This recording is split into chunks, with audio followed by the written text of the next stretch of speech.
Hello students, আজকের এই ভিডিওটিতে আমরা বাবা সাহেব আম্বেদকর ইউনিভার্সিটির বিএড ফোর্থ সেমের course 1.4.10 creating an inclusive school এই কোর্সটির তোমাদের 2025 সালের সাজেশন দেখানো হবে এবং সমস্ত কোর্স সহ নিজের অপশনাল পেপার সহ তোমরা যদি পিডিএফ আকারে পেতে চাও তাহলে আমার হোয়াটসঅ্যাপ নং 7718187415 এই নম্বরে অথবা টেলিগ্রামে যোগাযোগ করতে পারো।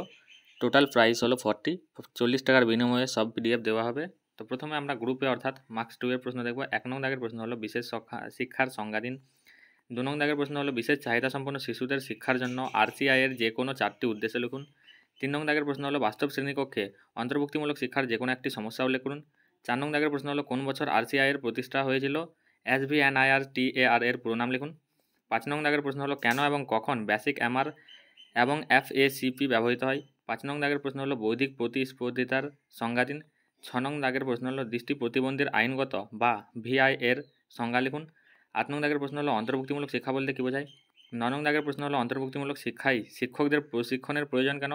10 নং দাগের প্রশ্ন হলো ব্যক্তিগত ইতিহাস পদ্ধতি বলতে কী বোঝেন? 11 নং দাগের প্রশ্ন হলো BMF এর সঙ্গে যুক্ত যে কোনো দুটি অগ্রাধিকার ক্ষেত্রের নাম বিবৃত করুন। 12 নং দাগের প্রশ্ন হলো দৃষ্টি বাধাগ্রস্ত অবস্থার দুটি কারণ লিখুন।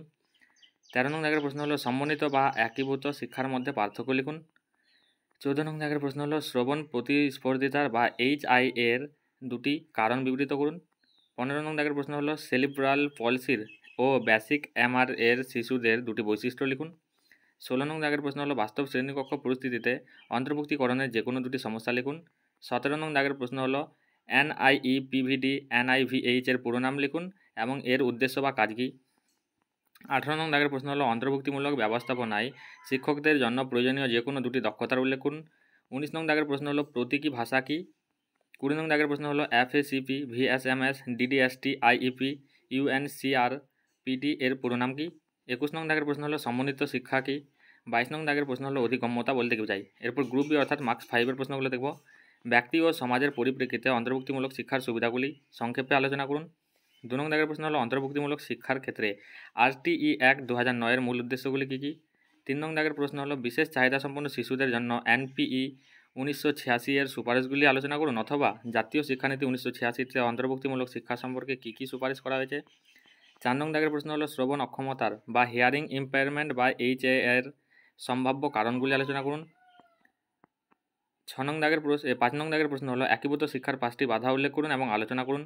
6 নং দাগের প্রশ্ন হলো অন্তর্ভুক্তিমূলক শিক্ষায় ICT কীভাবে CWSN এদের শিখনে উপকৃত করে তা বর্ণনা করুন অথবা অন্তর্ভুক্তিমূলক শিক্ষার ক্ষেত্রে প্রযুক্তির ব্যবহার সংক্ষেপে আলোচনা করুন।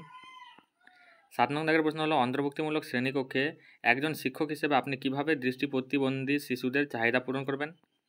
8 নং দাগের প্রশ্ন হলো সংক্ষিপ্ত টিকা লিখুন একীভূত শিক্ষায় শ্রেণীকক্ষের ব্যবস্থাপনা অথবা বিশেষ চাহিদা সম্পন্ন শিক্ষার্থীদের বিদ্যালয়ে অন্তর্ভুক্তিকরণের সময় কোন কোন বিষয়গুলি বিবেচনা করা দরকার। 9 নং দাগের প্রশ্ন হলো অন্তর্ভুক্তিমূলক শিক্ষার দার্শনিক মাত্রা আলোচনা করুন। 10 নং দাগের প্রশ্ন হলো প্রতিবন্ধিতার জাতীয় নীতি 2006 এর সম্পর্কে সংক্ষেপে লিখুন। 11 নং দাগের প্রশ্ন হলো শ্রবণ প্রতিবন্ধকতার বা HI এর প্রতিরোধমূলক ব্যবস্থা কী কী। 12 নং দাগের প্রশ্ন হলো VI বা দৃষ্টি প্রতিবন্ধকতার সম্ভাব্য কারণগুলি লিপিবদ্ধ করুন। 13 নং দাগের প্রশ্ন হলো NIVH বা NIEPVD এর কাজ কী। 14 নং দাগের প্রশ্ন হলো অন্তর্ভুক্তিমূলক শিক্ষার সামাজিক ও অর্থনৈতিক মাত্রা সম্পর্কে আলোচনা করুন। 15 নং দাগের প্রশ্ন হলো সহযোগিতামূলক শিক্ষণ বা কোঅপারেটিভ লার্নিং বলতে কী বোঝেন। এই কৌশলের দুটি সুবিধা ও অসুবিধা লিখুন। 16 নং দাগের প্রশ্ন হলো অন্তর্ভুক্তিমূলক শিক্ষার জন্য বিদ্যালয়গুলির কী কী ব্যবস্থা গ্রহণ করা উচিত তার উল্লেখ করুন। 17 নং দাগের প্রশ্ন হলো বিশেষ শিক্ষা সম্বন্ধিত শিক্ষা এবং অন্তর্ভুক্তিমূলক শিক্ষার মধ্যে তুলনা করুন বা পার্থক্য লিখুন। এরপর গ্রুপ সি অর্থাৎ মার্কস 10-এর প্রশ্ন দেখব। 1 নং দাগের প্রশ্ন হলো অন্তর্ভুক্তিমূলক শিক্ষাক্ষেত্রে বহু সংবেদনশীল শিক্ষাদান এবং প্রতিফলিত শিক্ষার গুরুত্ব ব্যাখ্যা করুন। 2 নং দাগের প্রশ্ন হলো অন্তর্ভুক্তিমূলক ব্যবস্থাপনায় মাধ্যমিক শিক্ষাক্ষেত্রে শিক্ষক ও প্রশিক্ষকদের প্রয়োজনীয় দক্ষতা ও সক্ষমতাগুলি আলোচনা করুন অথবা অন্তর্ভুক্তিমূলক শিক্ষায় যুক্ত শ্রেণীকক্ষে পড়াবার জন্য একজন শিক্ষকের বাঞ্ছনীয় দক্ষতাগুলি সংক্ষেপে আলোচনা করুন। 3 নং দাগের প্রশ্ন হলো শিক্ষাগত ও সামাজিক অন্তর্ভুক্তিকরণে বাধাসমূহ চিহ্নিত করুন। কিভাবে এই বাধাসমূহ দূর করা যায় তা আলোচনা করুন। 4 নং দাগের প্রশ্ন হলো বিশেষ চাহিদা সম্পন্ন শিশুদের পুনর্বাসনে ব্যবহৃত নানাবিধ পদ্ধতির ব্যাখ্যা করুন।